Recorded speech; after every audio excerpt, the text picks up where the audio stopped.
अभी हम लोग मणि पर्वत घूम रहे थे, तो यहाँ पर श्री राम मंदिर प्राण प्रतिष्ठा में उद्घाटन में एक मैम है जो आमंत्रित हैं और ये आई है मुंबई से, पद्मश्री अवार्ड से सम्मानित भी हैं आप। जी बिल्कुल। नाम क्या हुआ मैम आपका?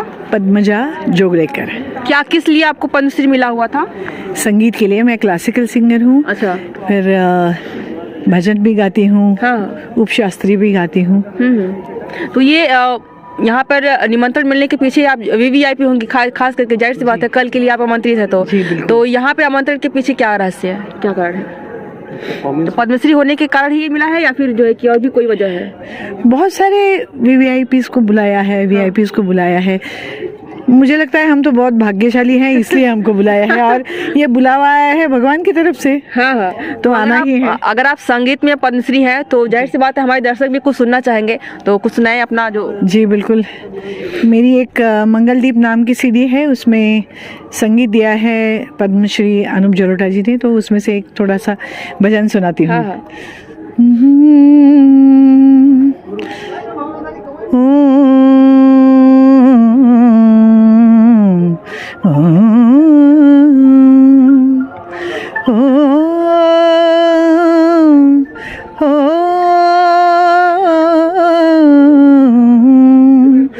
नमामि नमामि नमामि पुरुषोत्तम श्री राम,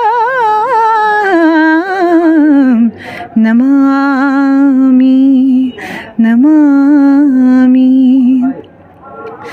चरण कमल बंदा हरि तेरे कोटि कोटि सुख धाम, नमामि नमामि पुरुषोत्तम श्री राम, नमामि नमामि सरयू तीर सरस अति पावन नगरी अवधपुरी मन भावन, धर नर रूप जहाँ हरि किन्हीं, धर नर रूप जहाँ हरि किन्हीं, लीला ललित ललाम,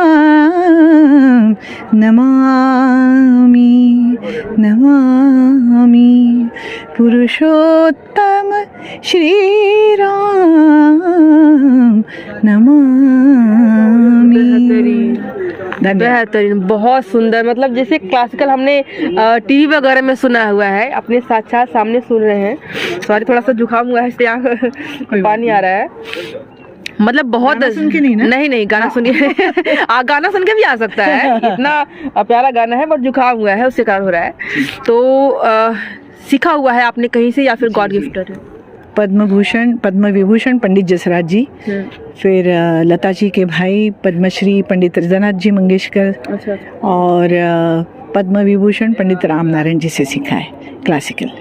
ये बेहतरीन, मतलब जितने भी अपने भारत की क्लासिकल में सरताज कहेंगे उन लोगों का जो है कि संरक्षण आपको मिला है, वो लोग आपके गुरु के रूप में रहे। कैसा अनुभव रहा? लता जी का भी आशीर्वाद मुझे मिला है जी। जब भी वो अमेरिका गई थी 1985 में, तभी उन्हें सब पत्रकारों ने पूछा था कि आपके बाद आप कौन सा नाम आप लेती हैं, किसका नाम आपको सूझता है?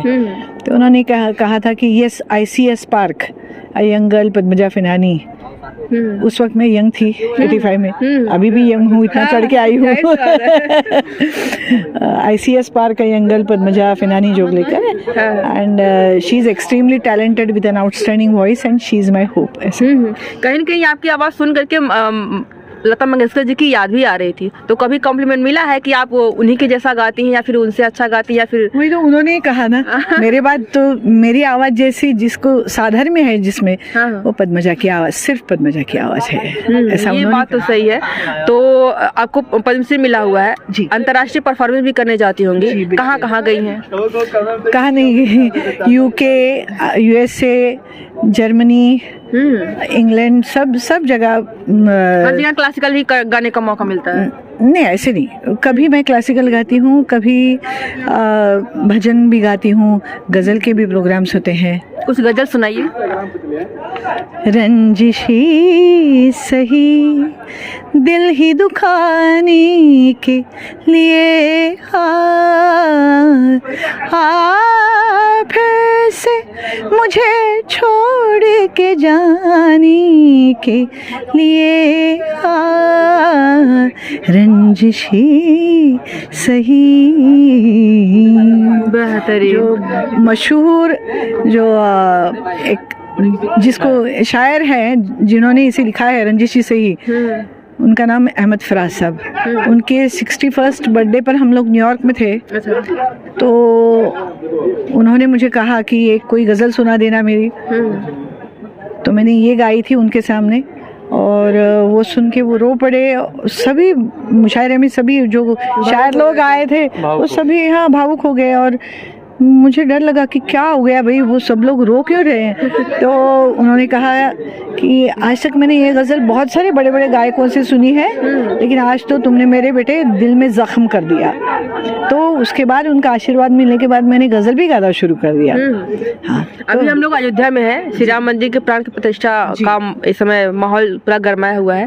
राम जी पे कुछ सुनाए। अभी तो राम जी पे ही सुना है ना, नमामि पुरुषोत्तम श्री राम। नहीं, राम जी को नाम लेकर के वो अच्छा पायो जी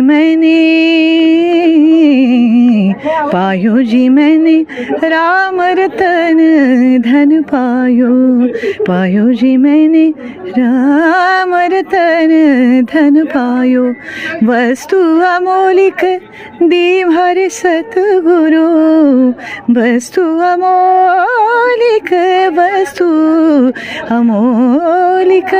दी भर सतगुरु, कृपा कर अपनायो पायो जी मैंने, कृपा कर अपनायो पायो जी मैंने राम रतन धन पायो जी मैंने राम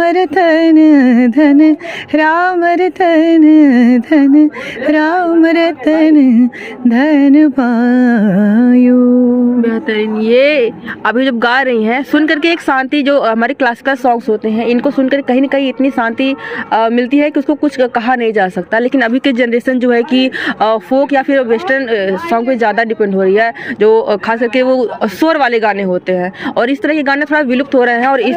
और जो है और इस तरह के गाने जो है कि वो विलुप्त हो रहे हैं और सिंगर भी कहीं कहीं विलुप्त हो रहे हैं। तो इनके के लिए क्या कहेंगे कि मतलब अपने कल्चर को थोड़ा जिंदा करने के लिए क्लासिकल सीखना चाहिए। हाँ। जो फास्ट फूड जैसा होता है वो 2 घंटे के लिए टिकता है। अपना रोटी चावल ये जो अन्न है, पूर्ण अन्न, वो खाने के बाद तो भूख नहीं लगती है। This is like meditation. ये अपना शास्त्रीय संगीत जो है ये मेडिटेशन जैसे ही है, जो मन को शांति मिलती है। वो जो धमाकेबाज जो म्यूजिक होता है वो सिर्फ रिदम पे, बीट पे शरीर को हिलाता है, कुछ देर के लिए शरीर को हिलाता है, लेकिन मन को शांति रखने के लिए, आत्मा को हिलाने के लिए तो यही संगीत है। हाँ, ये सही कहा मैम ने। तो आपको क्या कहना है, जिस तरह से शास्त्रीय संगीत अभी के समय में थोड़ा सा विलुप्त हो रही है और आज के युवा इसको थोड़ा सा पसंद कम कर रहे हैं। बहुत सारे युवा हैं जो इसको पसंद करते हैं, लेकिन बहुत ज़्यादा संख्या में है इसकी तरफ लोग निराश हो रहे हैं। इसको जीवित करने के लिए हमें ही आगे आना पड़ेगा, क्योंकि ये हमारी संस्कृति कहीं ना कहीं है जो धीरे धीरे विलुप्त हो रही है। इस पर आपको क्या करना, आप लोग कमेंट करके जरूर बताइएगा। आज के लिए बस इतना ही। बहुत बहुत धन्यवाद मैम, आपका भी बहुत बहुत धन्यवाद अपना टाइम देने के लिए।